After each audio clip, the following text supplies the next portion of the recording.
Hello and welcome to Auto Shenanigans. How the devil are you? Have you had a good week? My name is John. Thank you very much for joining me for another exciting episode of Secrets of the Motorway.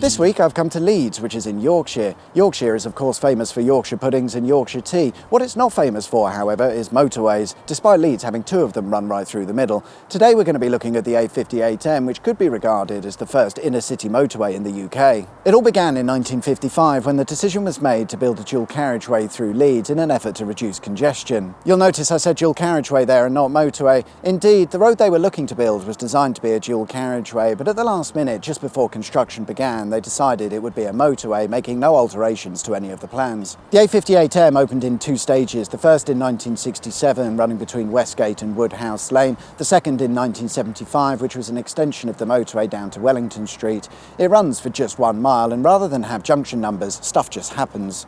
We begin with a Wellington Street junction, which is mostly a flyover, but as you drive over you might notice the Yorkshire Post clock tower.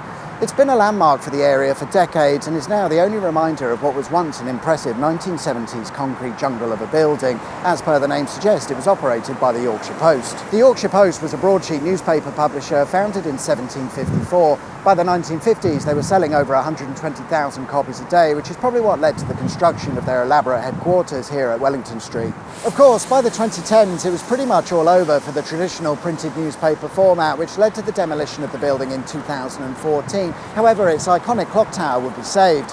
Until now, plans are underway to construct 3 housing estates in tower form on the site, and the clock tower is due to be demolished. The next junction along is the Westgate Junction, which originally was a simple roundabout. It wouldn't change until the motorway's extension in the 1970s, at which point it seems road planners took the opportunity to get a bit creative. The A58M goes underneath the junction via a short tunnel, but there's another less obvious tunnel that allows you to join the motorway from the A58. This results in a dangerous merging point for traffic within the larger tunnel via a short slip road. Jeopardy! Jeopardy! Jeopardy! Jeopardy! Jeopardy! Jeopardy! Jeopardy! Jeopardy! After all of that messing about, you're quickly put into another tunnel. This time it's the marginally better Woodhouse Tunnel, which makes up for about 20% of the motorway's length. Bit of an issue that, because it's a tunnel and it's down there. The tunnel opened in 1966 and today sees over 80,000 vehicles pass through it daily. It's mostly been fine. Some strengthening works was carried out in 2016, but it's given us 50 years of trouble-free operation, so I'd say that's fair enough. It's also fair enough because on the top of the tunnel sits a massive hospital and we wouldn't want that to collapse. As you exit the tunnel, you're treated to a concrete wonderland with high walls on either side and post-apocalyptic looking bridges complete with rusty signage. It's here that we find the Woodhouse Lane Junction, and this junction has something that we've not seen before on any motorway, a car park. The Woodhouse Lane car park is much like any other, but this was built at the same time as the A58M with the intention of being an integral part of the motorway. It was built across the whole carriageway as a standalone structure, and the most unique part is that there's direct access to it from the motorway. The idea was that you drive to the car park, park up, and then head into the town centre on foot. Convenient for the motorist, and it minimises the traffic in the town centre. At least, that's the theory.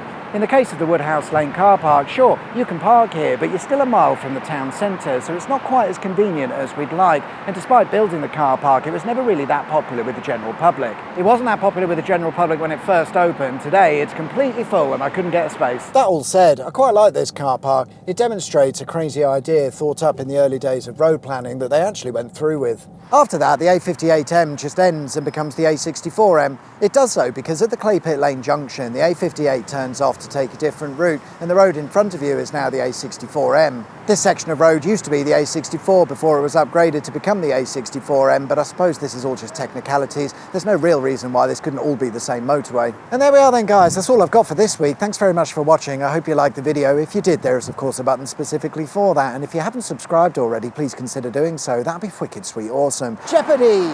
Enjoy the rest of your week, whatever it is you get up to. My name's John. You've been watching Auto Shenanigans, and I'll see you next time for another exciting episode of Secrets of the Motorway. Till then, take care. Bye-bye.